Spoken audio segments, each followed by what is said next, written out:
சித்தமெல்லாம் நிறைந்த சித்தர்கள் வரிசையில் நாம் இன்று பார்க்க போவது குருசாமி அம்மையார்.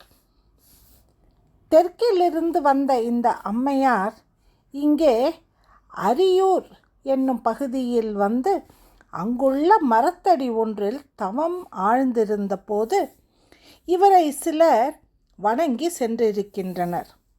அங்கனம் வணங்கி சென்றவர்கள் தங்களுடைய குறைகள் நிவர்த்தியானது கண்டு இவரை மாபெரும் சித்தராக வழிபடத் தொடங்கி இருக்கின்றனர்.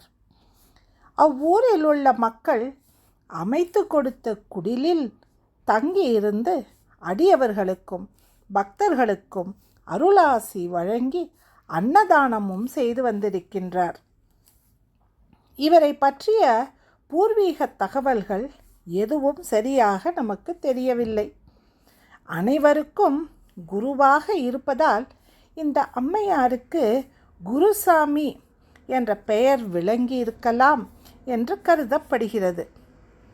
1890 முதல் 1895 வரை இப்பகுதியில் இருந்ததாக சொல்கின்றார்கள்.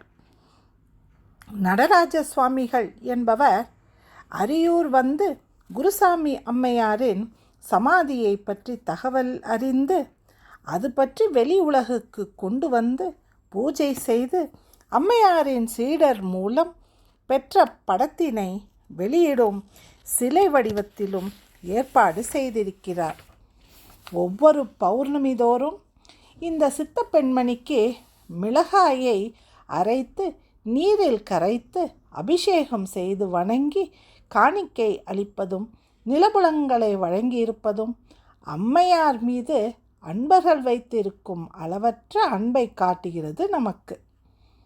இந்த குருசாமி அம்மையாரின் ஜீவசமாதி பாண்டிச்சேரி விழுப்புரம் செல்லும் சாலையில் அமைந்துள்ள அரியூர் பேருந்து நிலையத்திற்கு அருகில் அமைந்துள்ளது. சமாதியின் மீது இவருடைய திருவுருவச் சிலை பிரதிஷ்டை செய்யப்பட்டு இருக்கின்றது. மீண்டும் நாளை இன்னொரு சித்தரை நாம் தரிசிக்கலாம். நன்றி, வணக்கம்.